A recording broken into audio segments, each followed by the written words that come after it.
Just when things seem like they couldn't get any worse in the market, another massive hurdle has come crashing towards the market. That hurdle, potential world war. Yeah, as if rising interest rates and inflation at all-time highs wasn't enough, World War III may be right around the corner. The portfolios are definitely gonna feel this one, ladies and gents. Overwhelming inflation concerns and the Fed's policy discussions, the S&P 500 recorded a closing of 4,401, noting about a 7% decrease when compared to last month's price of 4,726. Hello and welcome to Wealth Gambit.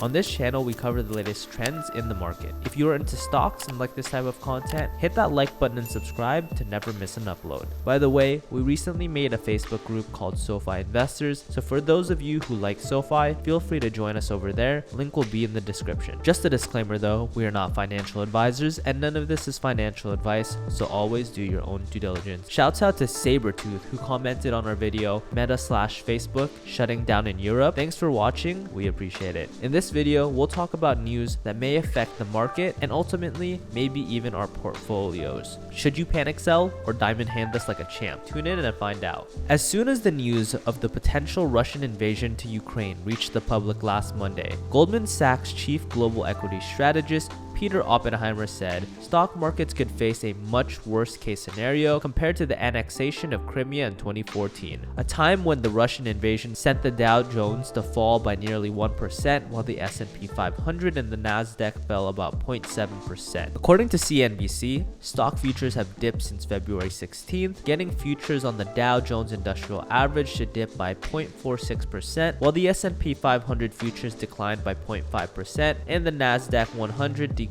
by 0.63%. On top of that, the minutes of the Fed's January meeting have been released, and it shows exactly what investors are speculating. Interest rates now have the spotlight as the Fed plans to increase them this year, starting in March, in addition to the reduction of some asset holdings on the balance sheet of the central bank, which is typically used to control inflation. The Fed's attempt to take down inflation for the first time since 2018 will make everything far more expensive, from interest rates on credit cards to mortgages and car loans. But for the Fed, this might be the key to slowing down the economy as they press the brakes on consumer demand, which they hope will affect prices. There might be a lot more macroeconomic factors at play in and around the stock market today, but don't forget what Benny G, aka Benjamin Graham, said from The Intelligent Investor, which is to guard our investments from whatever is unexpected just to minimize risk. Whatever happens, best to calculate the risk you're willing to take and only invest what you can afford to lose. That wraps up today's video, ladies and gents. What do you think about this news? Which stocks are you willing to hold through a potential world war?